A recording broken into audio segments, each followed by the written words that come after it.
ಅಶ್ವಿನಿ ಅಶ್ವಿನಿ ಇದ್ಯಾಕ್ರಿ ಬೆಳಗ್ಗೆನೆ ಬೆಳ್ಳುಳ್ಳಿ ಬಿಡ್ಸ್ಕೊಂಡ್ ಕೂತಿದ್ದೀರಾ? ಲೀಲಾ ಬನ್ರಿ ಲೀಲಾ.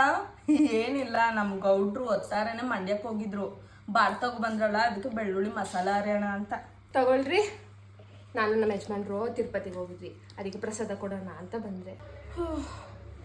ಅಲ್ಲ ರೀ, ಏನ್ರಿ ಬಾಡಂದ್ರೆ? ಹಾ ನೀವು ಸರಿಯಾಗಿದ್ದೀರಾ ಕಣ್ ತಗೋ. ಬಾಡಂದ್ರೆ ಗೊತ್ತಿಲ್ವಾ? ಕುರಿ ಕೋಳಿ ಕಡಿತೀವಲ್ಲ, ನಮ್ ಕಡೆ ಉಟ್ರು ಸತ್ರು ಅದನ್ನೇ ಕಡಿಯೋದು, ಅದನ್ನೇ ಬಾಡನ್ನೋದು. ತುಂಬಾ ಚೆನ್ನಾಗಿರುತ್ತೆ. ಅಲ್ಲ, ಮೊನ್ನೆ ಮಸಾಲ ಚಿತ್ರಾನ್ನ ಕೊಟ್ಟಿದ್ರಲ್ಲ, ತುಂಬಾ ಚೆನ್ನಾಗಿತ್ತು ಕಣ್ರಿ. ನಮ್ ಗೌಡ್ರು ತುಂಬಾ ಮೆಚ್ಕೊಂಡ್ರು.